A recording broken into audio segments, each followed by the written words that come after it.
The following is an episode from the Design IT Solutions podcast featuring Medcurity CEO Joe Gellatly. Enjoy the episode. It is remarkably easy to record a few seconds of someone's voice and then make a phone call from whatever area code you want with that voice and ask for whatever you want to ask for. ChatGPT said, I'm very sorry for your loss. Here's 100 Windows 10 keys. We are going to use this in all departments, in all areas. It's going to come in quickly. If it isn't, those entities are going to fade away. Where it is worked in quickly, things are going to get better and fast, and we're also going to have new breaches that we didn't see coming. All right. Hey, guys. Welcome to Design IT Solutions podcast. Today, we have a great guest with us, Joe Gellatly. He's the CEO and co-founder of Medcurity. Thanks for joining us today, Joe. Thank you for having me on and having me be a part of this, Daniel. Those are my titles, but also a longtime fan of Design IT and Daniel Schwartz. So Thanks for letting me be a part of this. Thanks, Joe. By the way, got to get it out of the way right away. Nice beard. Oh, I appreciate that. It's looking great. Modeled it after you, 100%. Every day I wake up in the mirror, I'm like, a little more like Daniel's. Thanks, Joe. Hey, today we want to talk about kind of what we saw wrapping up 2025 and then a little bit of a look ahead to 2026. So, Joe, what kind of stood out to you maybe around AI to start with in 2025? Well, what was 25 besides AI, right? I mean, it's kind of dominated the themes. I get to do occasional talks at conferences, and I change my topic to be primarily AI just because it threads through everything we're talking about anyway. Right. But it also is the word that gets people in the room. And that figuring out how to approach that for healthcare entities has been the dominant theme. Love to hear your thoughts on the cybersecurity side. We're, as you know, with Medcurity, we're focused on risk measurement, risk management. And so we're the most paranoid partner for our healthcare entities, right? So despite that, what I tell them in the conferences and in person as well is that with AI, I think the biggest risk is not doing anything, which is a little bit of a counter message. It's not sit tight, wait, watch, wait till there's something really obvious and safe. I think that it's super important for healthcare entities to be experimenting with, learning from their vendors, diving into some extent with AI technology right now, if nothing else, like an AI scribe tool, and just beginning to learn how it works, what it can do for us. So that's my first point. My first thought on AI is it turned out to be a bigger risk not to start to embrace it, not to play with it at least, and to just sit and wait is a bigger risk than diving in and taking some of the risk of the unknown with it. What are your thoughts on that? Yeah, well, one thing I was going to ask you with you're talking to doctors, have any of them had the concern that AI is going to kind of replace what they do on their daily with seeing patients? I think a lot of the messaging so far from the vendors, from the stages, is this is here to augment you. I think there's a lot of messaging to try to offset that. And there has been some concern on that. But if you talk to these entities that put, say, the scribe tool in place, right? That shift that you see in almost every clinician from technology's a necessary evil to technology just actually saved me 3 hours a day. Right. I'm going home at 5 p.m. and I saw 2 more patients. Yep. That shift in a perspective is actually not something we've seen like in IT at all in healthcare. So I think that is quickly becoming the dominant message over it's going to take my job, it's going to take my role. Right. There's such a human element of care, and we're not close to that yet, even though there's aspects of that in the horizon where it can do some very nice clinical things from a diagnostic standpoint. But I think providers realize it's going to be a helpful tool immediately. Yeah. And that's maybe become the more dominant message. Yeah. And to your point about, what people were saying, thinking about, I'm going to date myself a little bit, but taking these clinics to the technology that they're complaining about, the necessary evil of we're not using paper charts that are getting lost in a chart room or they're on somebody's desk and they can't find it. They have it at their fingertips, but it's been a pain because in general, they were never designed by doctors. They were designed by IT guys like us who said, hey, this is the data you need to collect. It doesn't flow very well. It was clunky. Now, they've come a long way since then. But I think there was that apprehension of, well, AI is going to be a little more challenging again because it's going to be that all over again. But really, like you said, the efficiency that AI has provided people and also the large data that it can look at to help with some of the diagnoses where they can look at these weird case cases where they can digest so much data and see patterns that are going to help physicians make better decisions, I think, on treatments down the road. In the last 24 hours, as far as the time we're recording this podcast, ChatGPT announced the ChatGPT Health module that they're coming out with. And so that'll be a great testing ground for everything you're saying. And I think there's a lot of players in this space, but it'll be interesting to see and have open access to what the large language model can do with the very health-focused training instead of just jumping into ChatGPT and saying, here's a picture of my rash, what do you think? Yeah, exactly, right? Yeah, so and it's like, hey, that violates some of our policies because it was in a weird spot. But yeah. No, but it took me a moment there. Yeah, exactly, right. Yeah. So looking to see how the large language models handle this health information coming in is the next tier. I think getting into the research obviously is really promising. That first step though, even on the Scribe tool, one note that I would say is a part of that theme in 2025 is it's so good that it's moving ahead with or without leadership in hospitals and in clinics. And so just a note of caution to those that are in administrative leadership. Right. This isn't an area where we can really just very easily pump the brakes. It's a delicate balance. We need to put guardrails in place, but we need to move forward.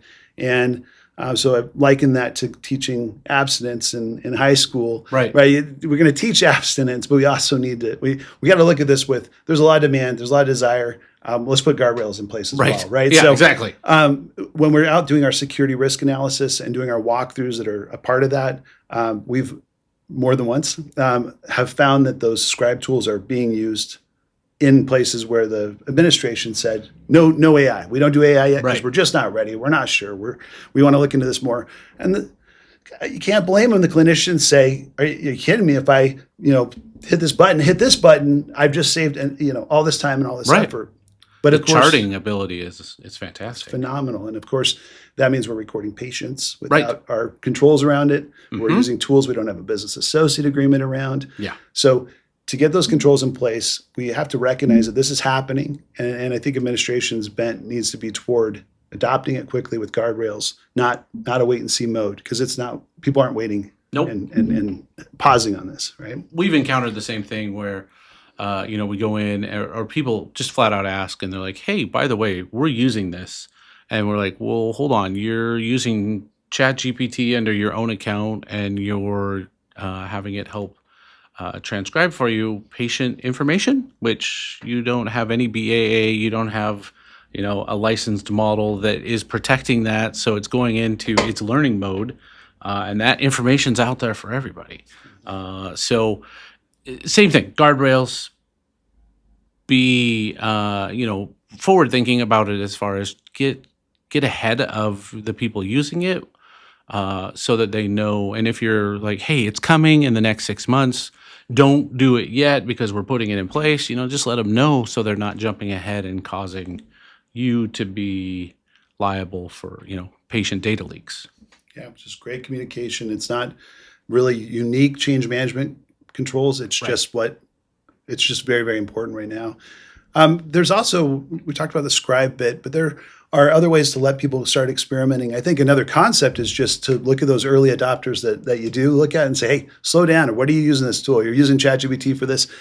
And corral some of that energy into maybe they're part of the committee for AI for your organization, right? They want to run ahead. Let them take the organization there. So I really also recommend soliciting ideas from your organization to say what part of your job is difficult or what have you tried AI with and was promising. Let's get those in one place. Let's vet them and let's get you doing that. And so use those. Don't just shut people down. Use those people, those trailblazers. Right. Take that technology and put it to work, right? Yeah, this is a great time. A lot of organizations like to get feedback from their employees on what's challenging in their work. But then we find sometimes, especially in healthcare, they don't necessarily always want that feedback because there's not a lot they can do, right? With the EMRs, there hasn't been a lot of things we could fix without switching EMRs. In this case, there's a lot of things we can augment and help with AI. And so knowing what those pain points are will help shape which models and AI we implement and help customers with. So asking those questions and getting out there. The other thing we're seeing is with the imaging tools, when they're looking at like cosmetic surgeries, they can actually have AI do all kinds of the changes, and it's kind of crazy. Have you tried that out, Daniel? Yeah. I want to see my beard a little different. Oh, okay. Yeah, less teenager embedded gray. See what it. Right. Just reminisce how it used to look, at least. Yeah, it used to look before the teenagers had It's just caused all the gray. sophistication. Yeah. You look Yeah. wiser than ever, my Right. friend. Yes. Thank you. So that's the end user side. But if I can turn it back to you on the cybersecurity side, how has AI changed the landscape in 2025 from, maybe the offense side first? Have you seen a change in how the attackers engage? Yes.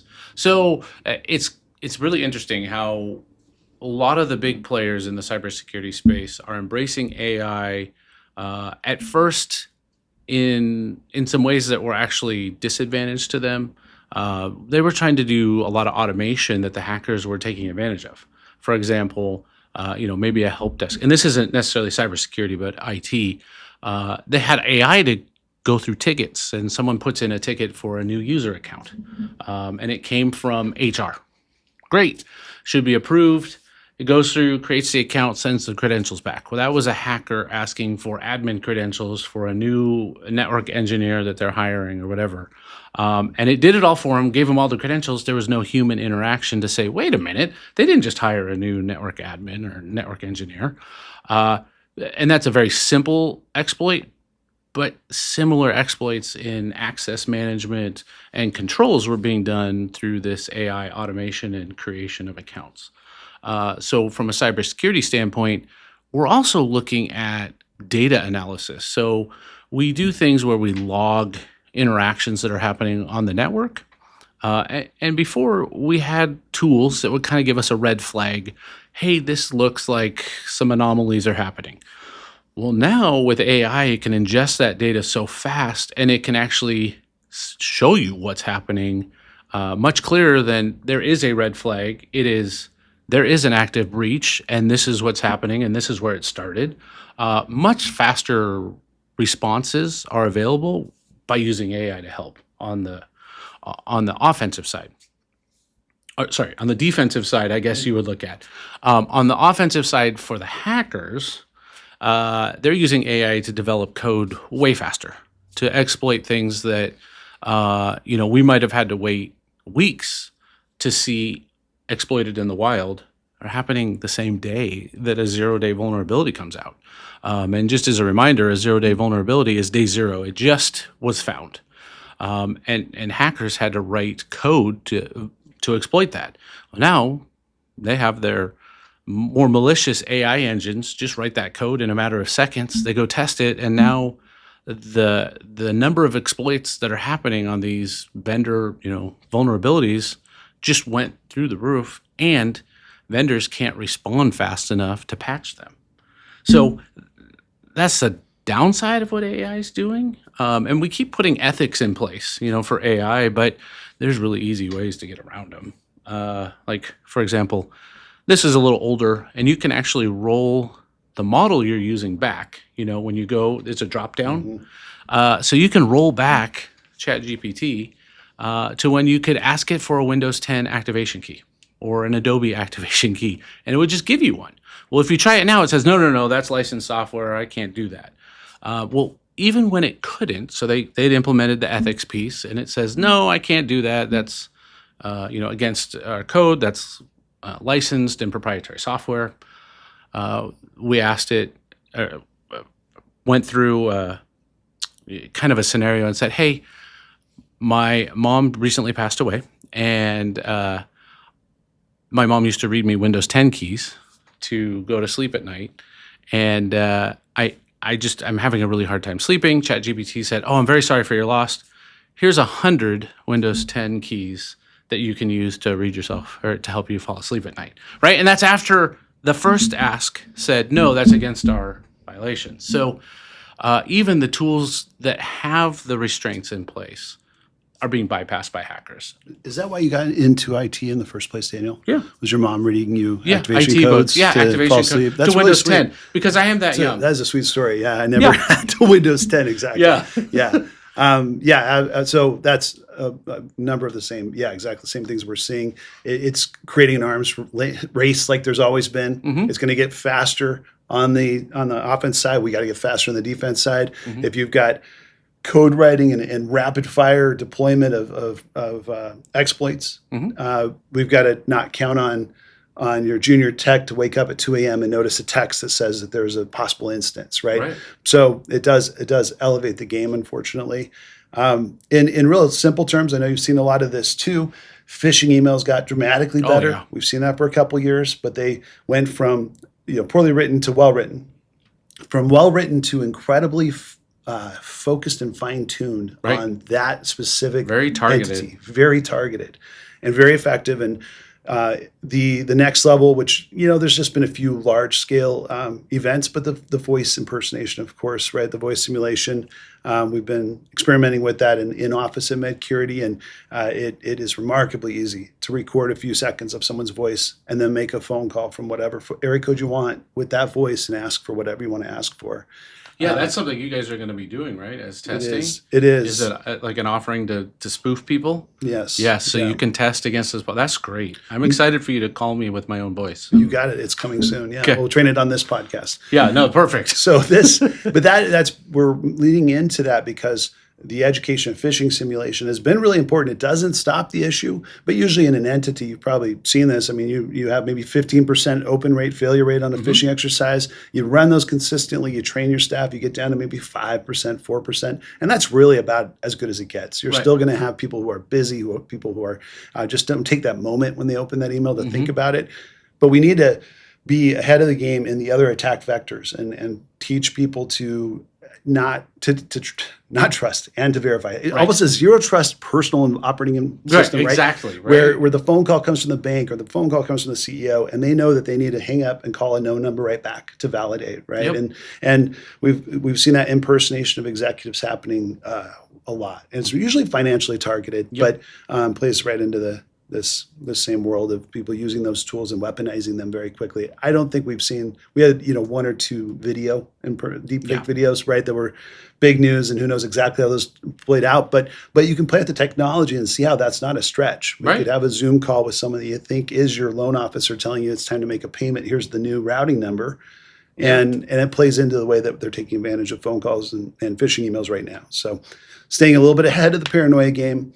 We probably need some new tools to help us identify AI-created content. I don't know if you've seen anything in those realms yet. It's hard because the AI creation is new of the videos, where it's before somebody had like 3 hands, or it was easy to tell that it was AI generated.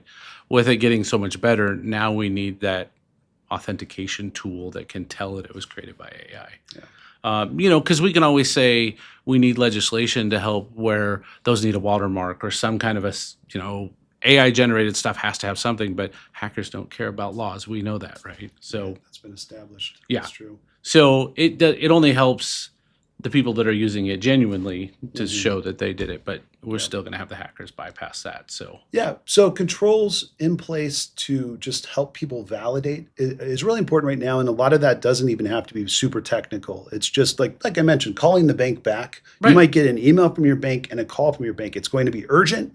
It's going to have something that you need to act on quickly. They're going to know a lot about you, but you have to have a built-in workflow where you say, okay, let me follow my workflow. I have a number for my bank. I'm going to call that, and I'm going to move from there, right? I'm going to proceed from that. And that would have stopped several of the recent financial incidents that we've seen. So raising or incorporating those workflows now will never not be helpful, no matter how good they get. If we have a few ways that we respond as a process internally, that can be extremely helpful too. So. And because some people get exploited, like your loan officer, like you were mentioning, their email could have been compromised. And so a hacker's in there and they send it. So it's the legitimate person, email, sending it to you. So that phone call could have just said, hey, I didn't think this was right. Or can I confirm this with you to make sure this is where it's supposed to be going, a wire transfer or whatever. But that's another thing to think about is you might get an attachment in an email but it actually came from a hacker who compromised somebody else's account. Absolutely. So a lot of the questions that we ask are, should I be receiving this? Am I expecting this? Is this someone I trust or know? Do I verify the email? Does it all look right? And then the simplest thing is, like you said, pick up the phone and just call and say, just double checking. Yeah.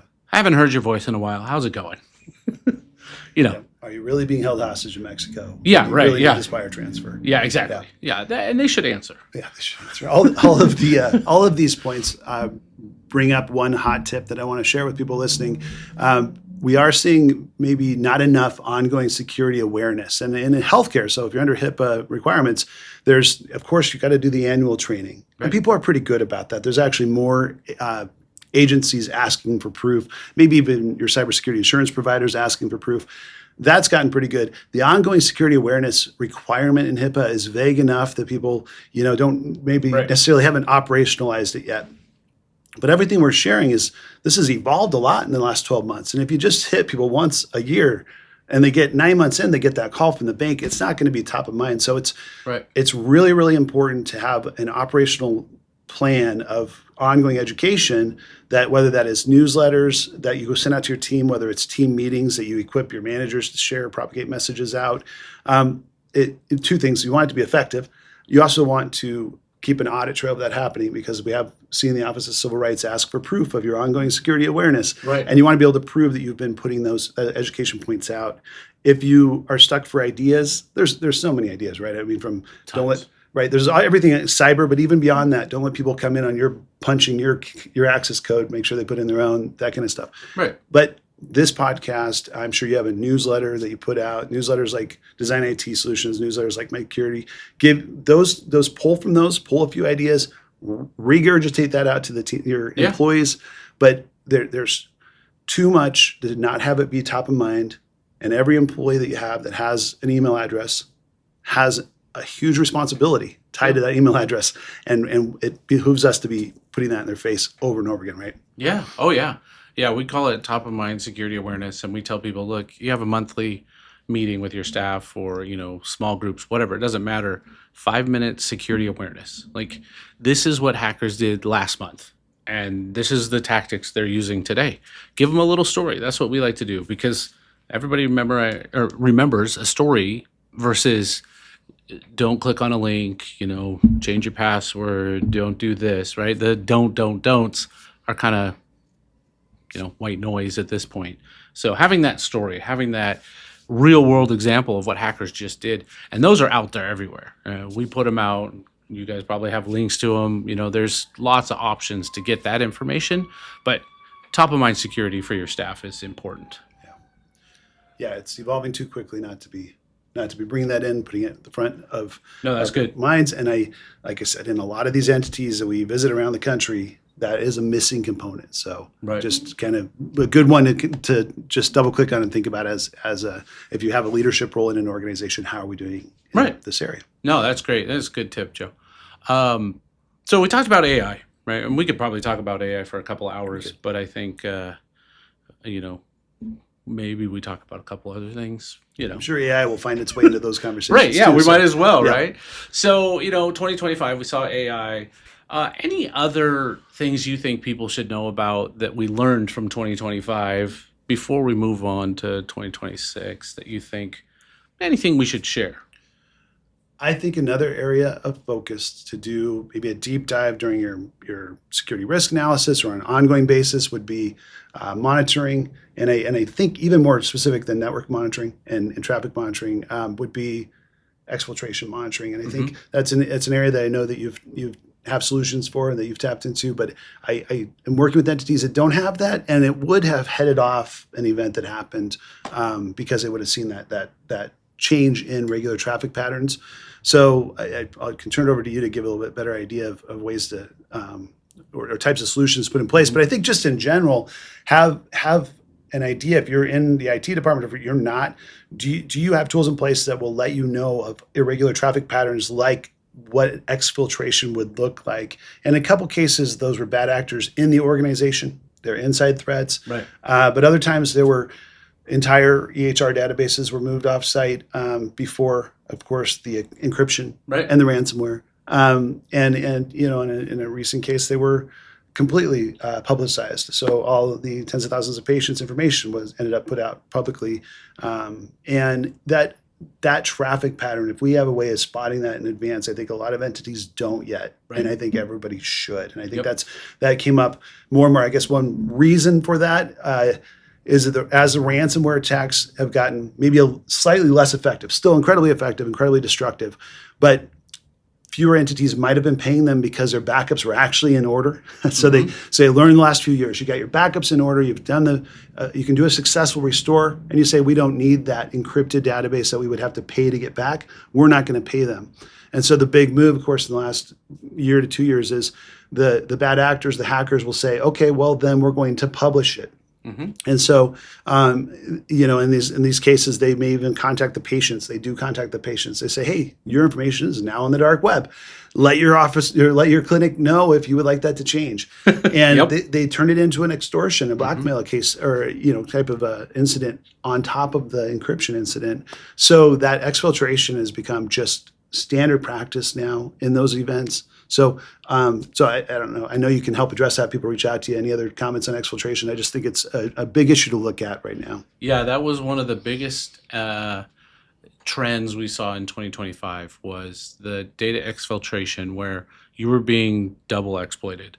So they would get in. Hackers live in your network for about 14 days. They want to map out everything. While they're in there, anytime they find data, they trickle it out of your network. So it's hard to detect. Also, taking and moving data is not malicious, so your endpoint security doesn't detect it, right? Like you were saying, there needs to be a solution for that. So they're pulling this data out, and then if they're able to get around your security and encrypt your data, you're like, you know what? I got good backups. I don't need to deal with that. I'm just going to restore. We'll retype a day's worth of notes, whatever. And then they come back and say, well, actually, here's a link, go look at this, here's all your data, and we're going to put it out there publicly if you don't pay. So you didn't have to pay for the ransom, but you have to pay to keep your data private. And I actually did a YouTube dark web tour that you can go check out, where I show you those pages. Now, I blur out the data, but you can see terabytes of data available to download with all this information. It's about 15 minutes. And you can see how easy it is and how these ransomware gangs just take that data. So data exploitation or exfiltration is huge. And we're only going to see more of that. I actually, in the next couple of years, expect we're going to see data exfiltration more prominent than ransom. Because people are buying the better endpoint security. People are putting the security methods in place to stop that malicious attack where it encrypts the data. We're going to see a decrease in that, but we're going to see an increase in loss of data. And not necessarily loss as in you don't have it, but you gave it to somebody else as well. Leakage of data. Leakage of data. And so putting things in place to help prevent that is key. And you don't want your patients to get a phone call that says, hey, call your clinic and tell them to pay us, or we're putting your data out there, because nobody wants that. Yeah, and these aren't just scary stories that IT professionals tell in the dark. These are what is really happening. These are the conversations I'm having with the leadership of health centers and healthcare organizations around the country, where they've just been through this. It's real, it's raw, it's extremely painful. And so that's why you and I surface these things up, is whatever tool you use, however you address this, these should be themes that are in your budget and in your plan for the coming year, because it's absolutely being used. It absolutely is the current tactic, one of the main current tactics too. So and what we're going to see only increase, because as of right now, without tools in place, it's very easy to take your data without you ever knowing it. And then one day you get a link that says, hey, here's your data, go take a look. So good topic. That's great. But otherwise, 2025, our world's a little more overlaps with privacy, and I know you probably touch on that too, and you're deeper security than we are. But so we watched the HIPAA changes. There was a lot of noise about the next level of the security rule. All of that's just gone completely quiet with the new administration that took over at the beginning of the year. So we're just not. We did not see a lot of change on the legislative side, which is in a way nice, right? We don't have regulatory changes that we're scrambling to do as well. Right. We're watching the state-by-state rules. Those can really make life complicated. State-by-state privacy rules, state-by-state AI frameworks. So that's something to watch and know what's happening in your state or in the states you operate in. And that's just something we got to keep an eye on that too, because it impacts our world a bit. But from the federal government, the Office of Civil Rights has continued to hand out extreme penalties for, in almost every case, 90% of the time, there's no security risk analysis done when they give a penalty, or it's just an IT, or it's a spreadsheet they filled out, or something basic. So, we see that doesn't matter with the administration what it is. Got to have the complete security risk analysis done, and then network monitoring came up in a lot of these events with the penalties. So that's why we talk about forms of monitoring, even the chart access viewing, all kinds of monitoring, but being able to have a handle on what's happening in your environment and being able to prove that you were watching. Right. You had that in place. That, and then, of course, the annual security risk analysis, those are pieces that are missing in almost every one of these events that there was actual penalty around. So that's just a continuing thread, but we were watching to see if that lightened up with different administrations, if they took less of a heavy hand toward accountability and enforcement. It's been just as blunt, just as punitive, all of that. So, and it fits the law, right? It fits the regulatory code, so it makes sense. But that we expect to continue going into 2026. Very good. Okay, well, I guess we'll look forward to 2026 and kind of what do you expect to see from a Medcurity standpoint of helping customers, and where do they need to focus this year? So we've got some big things we're working on with Medcurity just to meet that need, and it's going to be a super interesting year. Obviously, from an AI standpoint, from the healthcare environment changing, how we provide care maybe shifting a little bit. But one of the immediate things, if I can be a short commercial, basically. But small practices we still run into that are not doing their SRA. We worked with many of them, but one organization, and he said talk about it, but I won't give a lot of specifics. But small practices that are under 20 employees, one of them just paid a $500,000 penalty because they didn't have the complete SRA done. They were doing basic stuff, but that's a pretty small office to have. Brutal. Three providers, 8 employees. Wow. It was $480,000, and we can get those groups on track in advance, but I think part of the challenge there is just making that move to do your requirements, meet your requirements, even when nobody's asking, and you do it in advance, right? Because you get in trouble afterwards, right? But unlike the financial industry and other areas, we don't have a lot of proactive auditing happening. You have to attest for the macro MIPS program. You have to attest you've done these things probably for the cybersecurity insurance. But so we are releasing here in the first quarter a small practice edition of the Medcurity platform. So most of our clients we serve are in the larger entities, or not large, but 100 employees up. So we do have a small, up to 20 employee small practice edition that's just very clear, easy to understand.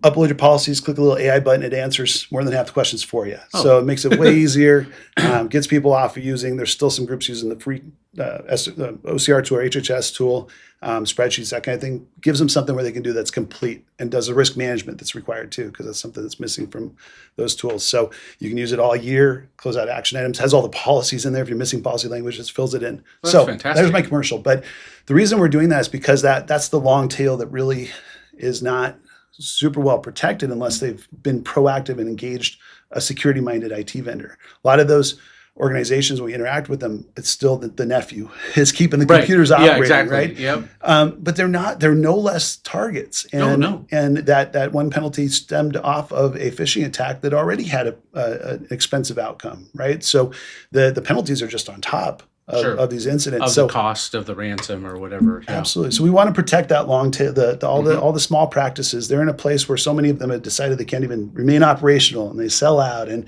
I think for those that want to stay independent and are out there serving patients, we want to have solutions to meet them there. And as I know you do as well. So that's where we It's one place we want to really help out and take what we've learned and what we've built for the entities we serve and meet them there.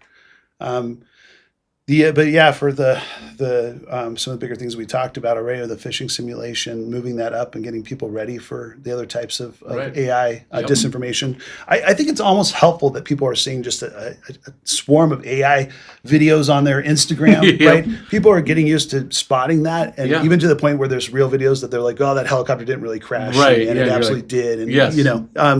But Oh, my son, I was showing him some videos. He's like, it's fake. I'm like, no, it's not. It's really not fake. And he's like, no, it is. It is. It is. I'm like, okay, now we don't trust the anything. paranoia is almost even higher than the reality, but Right. it's probably helpful as we come into those vulnerabilities being exploited, right? Right. So it is probably good that people are getting used to seeing what AI is capable of as it starts to be used maybe against us a little bit more. Right.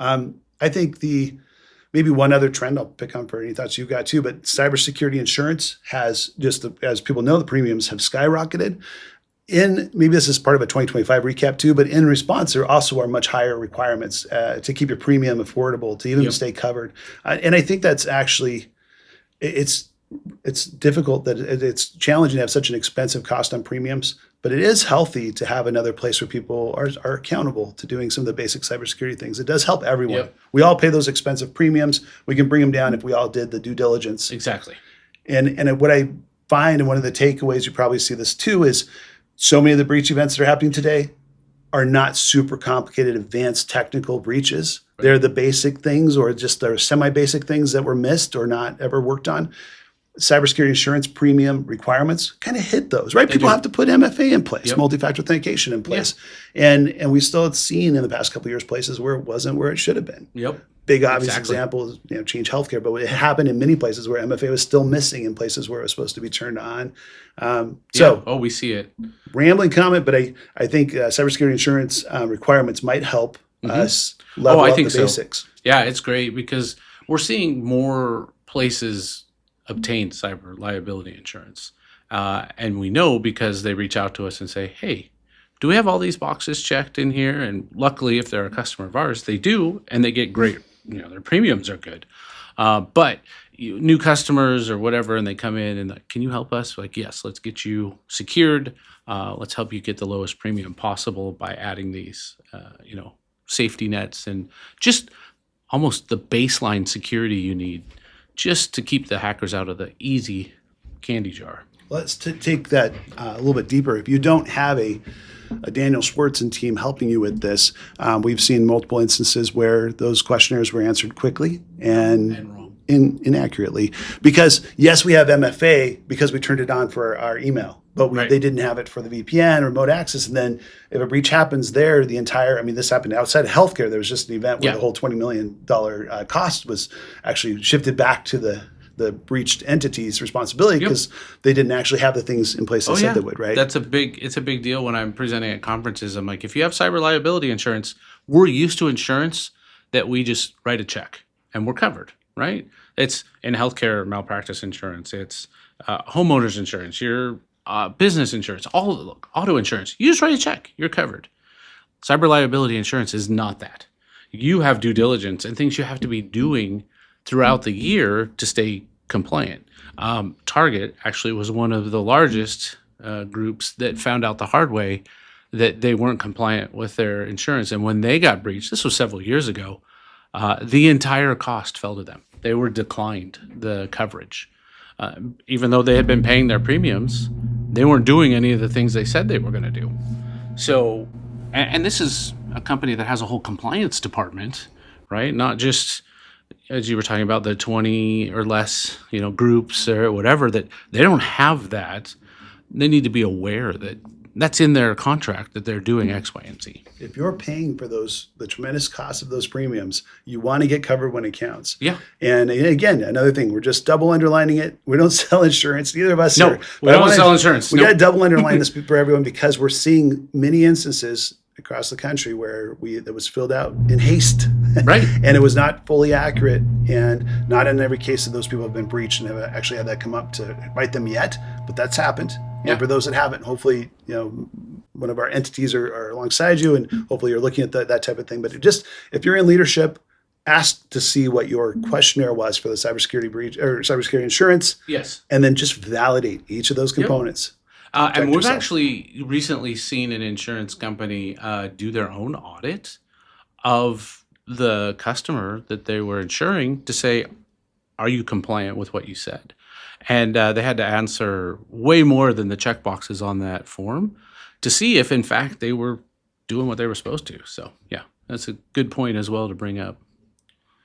Another area for 2026 that you're probably going to bring up anyway is third-party management, third-party risk management, right? Yeah. How's the channel or the upmarket from the providers, their vendors?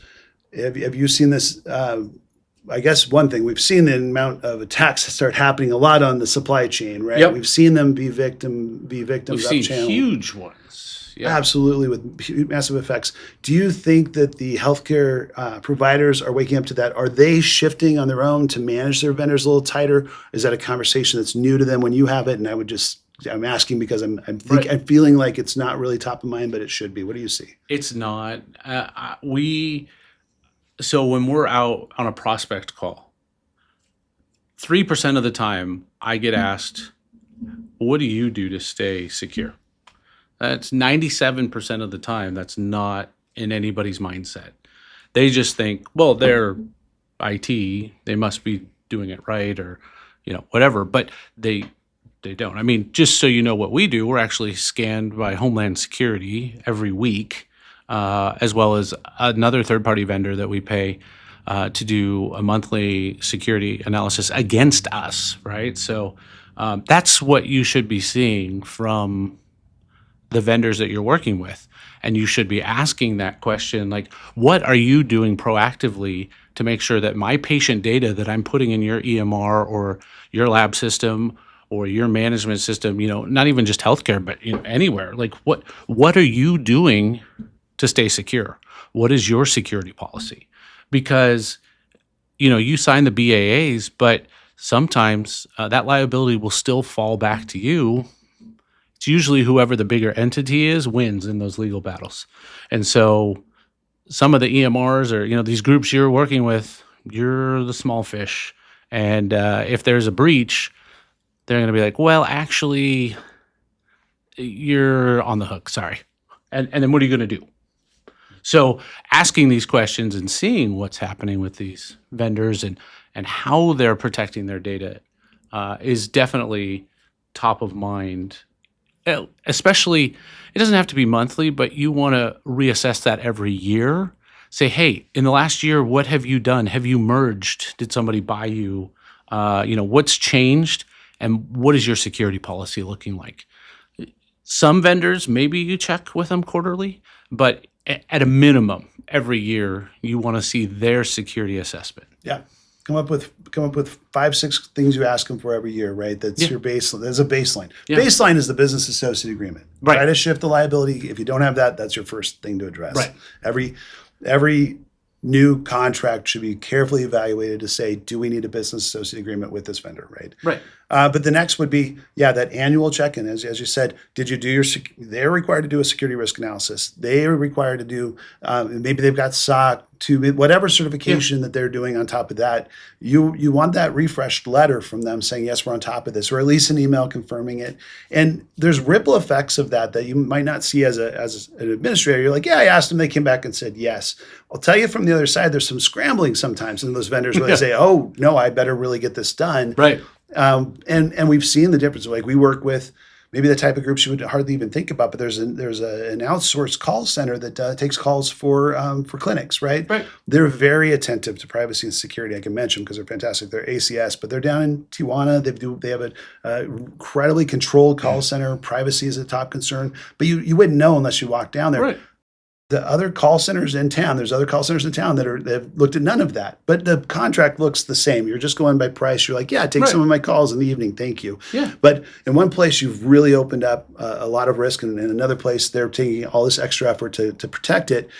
A lot of times to get your vendors to take it serious, it's just you asking those questions. And so it's not going to come from you and I. We're going to have to channel it through them, but it really is the customer. If you're the customer, you have the power to hold your vendors accountable And I think that we've seen the attackers go upstream to the partners because they know sometimes it's easier to breach them. And then you've got the email address book of all of these clinics, and you can go pose as that vendor. Yeah. Oh, yeah. And that's why I say when you get an email, don't always trust that person sent it. It might be their legitimate email, but they were compromised, and so they're sending it out to try and get payment redirected or financial gains. So, vendor security awareness is important. Supply chain attacks, and you don't have to understand all of their security processes, but just by asking the question and getting something from them makes it so that they're aware. Because I'm actually a little surprised at the vendors that we've asked for that, and they don't have a policy. They're like, well, we just do it this way.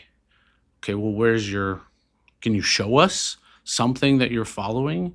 Because typically if they don't have a policy, they're just willy-nilly doing whatever in a secure manner, but nobody knows exactly what. And that's where the little things get missed and they get compromised. Absolutely. And you might have all the liability in place that shifts all the penalties and the cost to that vendor.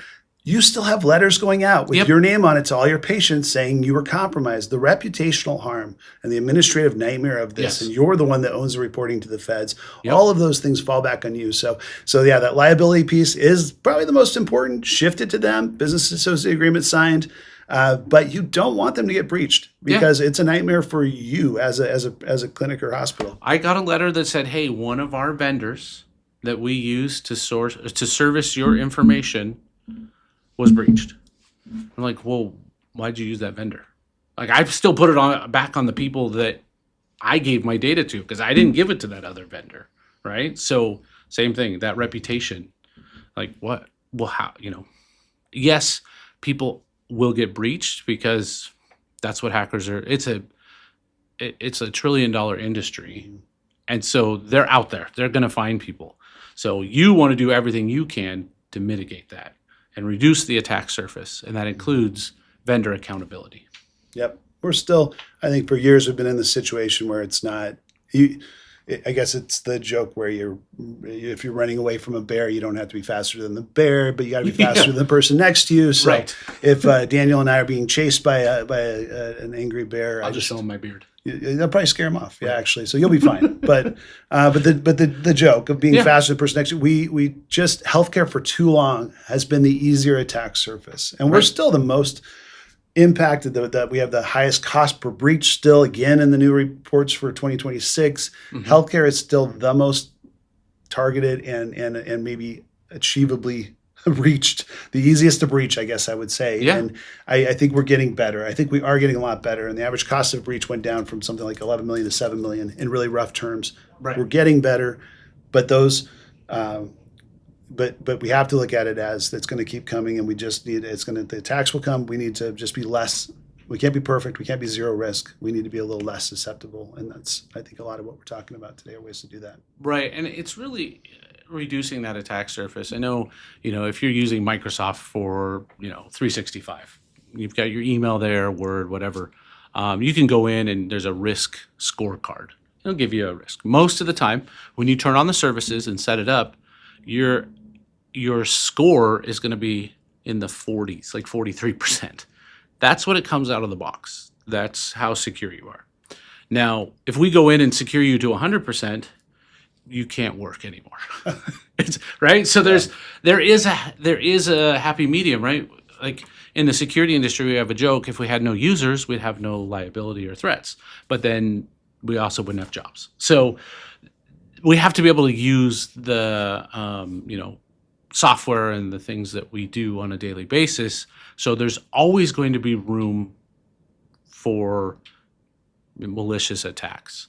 But how tight can we get that so that we make it as good as possible? And that's the security training and then the software and things we put in place.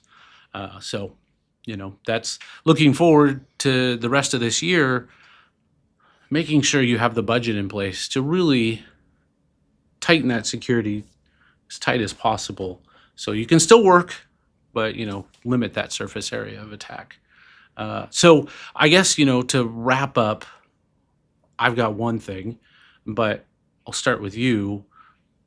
What's one thing you're predicting we will see from a technology standpoint that could be bad or good in this coming year? Well, we've hit the topic to death, but it's the proliferation of AI. Absolutely, I think it will be bad and good, and by all means, it already is. It will be misused and it will be used for great things. I think it's the contrasting point to what you just made, which is 100% true. We need to reduce the attack surface, but when it comes to AI, it's easy to just say no and not start, which reduces our attack surface. But you will reduce your ability to be a good provider, to stay in business. You absolutely need to be at not the bleeding edge. But you need the efficiency. You need the efficiency that's coming with this, and the knowledge and the expertise that can be built into these systems to really help. So, so everything we do with Medcurity is we're looking up in that perspective of saying what actually makes us better. It's not just efficiency. What provides a better quality product if we can not just do human review, but we also have an AI review of a lot of things we do. We can take really complex amounts of information, distill it down to actionable, top of mind things. Finance departments and hospitals and health centers should be given the latitude to take their dashboards and their financial reports and plug it in and get narratives straight from that, and then work off those narratives. And all of a sudden, you have your very valuable employees working on solutions, working on the next level, not the data crunching, not the numbers and the analysis. The analysis is so good now. So, so I think it's a point counterpoint that we got to have the reduced attack surface wherever possible. But if that's your operating thesis with AI, you've got to go forward. So just put guardrails in place, enable the experimentation, start in easy places, start with Copilot, because you got a BAA in place. Right. Start with the even if you don't love it as much as another LLM, whatever it is, find those places we can start. Give your people permission to drive forward and learn every day on that. There's so much to learn. So no matter what role we're in, if we're not playing with those tools and working with them, we don't really understand how good they're getting. Right. If you worked with something 6 months ago, I guarantee it's much better today. And so, to your question of what could be good or bad, this huge, it's that we are going to use this in all departments, in all areas. It's going to come in quickly. If it isn't, those entities are going to fade away. Those jobs are going to go away. Where it is worked in quickly, things are going to get better and fast. And we're also going to have new breaches that we didn't see coming. Yeah. Okay. Yeah. No, I like it. And just a quick point. I've had a few people, when I say LLM, ask me, what does that mean? And it's large language model. And that's what the AI uses. That's the engine behind it, where it can get the data and analyze it and then put out the information. So just is it interchangeable? Because I get asked here, I'm just like LLM. Very guilty of acronyms. I tried to stop myself, but that was a good catch. No, it's good. But I was just asked that yesterday. So it's on my mind to, if I hear LLM, I got to say that out. But the one thing I anticipate is we're going to see more outages. We're going to see these large hosting providers like S3 from Amazon and Azure from Microsoft. We're going to see more longer outages. The reason for that is there's a gold mine of data there. The more we move to cloud services, which I'm not saying anything negative or against moving to cloud, the more we move to it, the more impact an outage can have. I don't like yours. And this isn't a good thing. And a distraction. Yeah, I know. I'm just stuck on planes in the last. This has been very disruptive to have the downtime. So you think this is going to increase? I do, because what happens is you are used to using your cloud service. It's down. You have to use an alternate method. Those alternate methods aren't secure. So it's a distraction to create a new way in to cause havoc and malicious attacks. So there will be attacks on those large cloud services, denial of services. When Microsoft or these guys say, well, it was a routing update that went sideways and they were down for 8 hours. Sorry, but from an IT perspective, that's not reality. They don't want to tell you what happened, but it was malicious. So we're going to see more malicious attacks on these large cloud vendors, and Cloudflare going offline and causing the majority of the internet to go offline. We're going to see that because it's a distraction to allow for other malicious activity to happen, that when it comes back online, you don't realize they're now in your system. And it opens doors by having that offline. Also, depending on like nation states trying to disrupt organizations, we're going to see that in our volatile, political times as well. So if you don't have, a paper chart or crash carts set up, make sure you're ready for those. Print your schedules for the next day. Those basic tasks. Make sure you're doing those because it's going to be very helpful. Yes. So you're not saying move to servers in your closet again, but you are saying contingency planning, incident response planning are vital. They already were, but all the more so. We can expect that you're going to be falling back. You're going to have to need to be able to operate in a technology-free environment for periods of time potentially. Yes. And all those decisions you have to make in that moment it's not the time to make those decisions. The time is before, right? Yes. You want to be well thought out. Plan ahead, not reactive in those scenarios. Like the flooding we just had in Eastern Washington, where several carriers went offline and they had to reroute their traffic. And all of a sudden, phones weren't working in places. You couldn't get internet, or you could get half of a web page to load. Just even simple things like that there wasn't an attack. At least I don't think anybody can control the clouds yet. But just that, but that showed the kind of issues we're going to run into as these things happen, these outages. So we're going to have carriers being attacked that'll drop your internet, and then the cloud providers. So contingency plans, be ready. Disaster recovery plans, they should be once a year, tabletop exercise. You know whose responsibility it is. You know who's going to manage it, and you have a plan. Hopefully you never have to use it. But having a plan that's updated, not from 5 years ago when you used 3 different EMRs, keep it updated too. But yes, that's what I'm anticipating. There's going to be some frustrations with outages. Wise words. Yep. And that doesn't hurt to do it anyway. Like you've got to have an incident response plan ready anyway. And that statistically that reduces the cost of a breach for an entity about almost half. Just have the plan in place just to know where your data is and what you're going to do if you lose access to some of it. So great. Being ready to recover. Great point. Well, Joe, I really appreciate you coming and hanging out with us. And, could you, I should have started with this, but could you give us like a 90-second elevator pitch on what Medcurity does? Absolutely. I want to say that this is a very good deep fake of you too. I feel like I've been talking to the real Daniel the whole time, and it's really impressive. It's come a long ways. Did it glitch a little bit? It did. I saw the little, but until that moment you had me. Right. Okay. So Medcurity, we do the security risk analysis that HIPAA requires on an annual basis for health centers and hospitals around the country. We work with large entities, small entities, and then help them manage that through the year. So we have a platform that helps them manage those risk areas. You can reduce the risk through the year.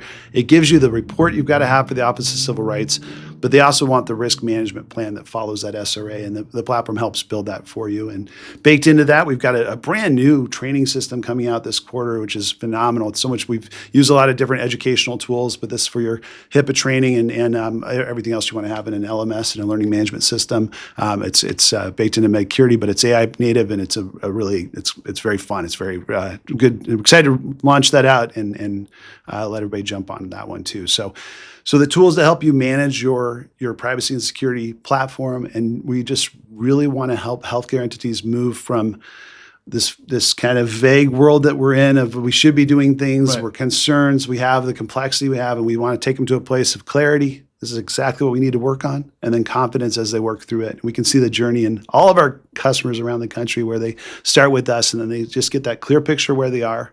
And over the years that follow, they build that confidence that their program has them as protected as possible. We help connect them with great resources like Design IT, wherever they need it. This is our mission and our focus. So thanks for the time. And our customers that we've worked together on have said nothing but great things about you guys and how great it's been. So appreciate it. And we'll.